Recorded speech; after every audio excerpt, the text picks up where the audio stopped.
Okay, this is the third video I've made talking about secondary school, and this one is going to focus on those three lovely subjects: sex, drugs, and violence.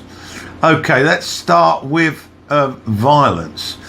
I became a prefect in the 5th year, and although I had extremely long hair because I'd become a hippie, the establishment felt that I was sufficiently well behaved in class and a good role model to be a prefect.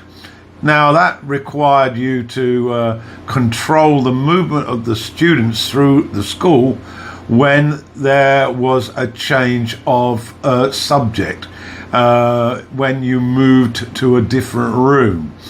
Now, in the course of this little extra duties, obviously you came across some younger students who were, to say the least, a little bit out of order.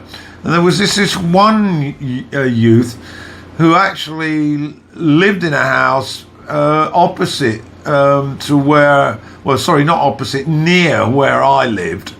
And he often became a problem, and I had to discipline him by asking him to report after break or at lunchtime, and he had to sit and do lines, or basically he was withdrawn from periods which were for his enjoyment. Anyway, to cut to the chase, on one particular day, my friend Dave, who was also a prefect, he went out to the bicycle sheds because we were using our bicycles by then to get to and from school.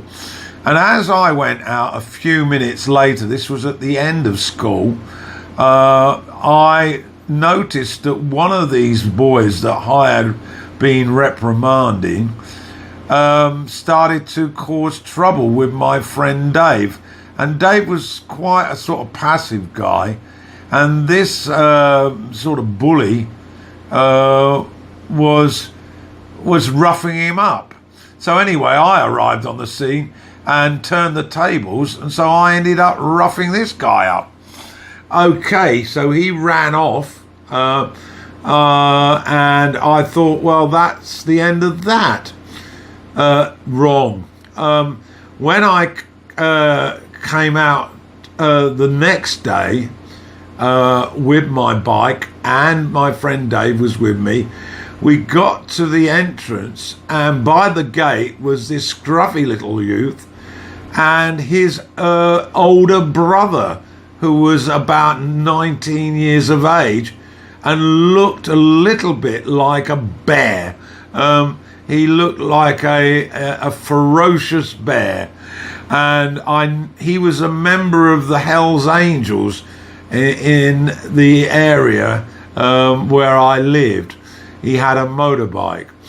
Anyway, I proceeded out to the entrance with Dave, and when I got to the entrance, this guy came up to me and mouthed something at me about me beating up his younger brother, and proceeded to, with his forehead, he hit me smack on the nose, and blood came spurting out of my nose, and then off he went. And I managed to get the blood under control a little bit after I went to the office, and there was a medical room there. They managed to get the blood stopped, and then I walked home. Of course, my father immediately wanted to know what the hell was going on, and when I told him, the next minute we were on our way to the police station, and we reported this assault, and this led to this man being arrested. And later on, it went to court, and I had to be present, and the defending counsel, the solicitor defending this man, described me in court as a bully of the old type, which brings up images of Oxford and Cambridge, dormitory problems, boarding school violence. And this guy had to pay a fine. And the next couple of days, the local paper came out, and this case was splashed across one of the pages. And I was described as a bully of the old type. And we then had a dispute with the newspaper, who finally printed a retraction a while later. So that was a fairly significant event. So that is the violence. I got a funny feeling that I'm going to have to do another one for the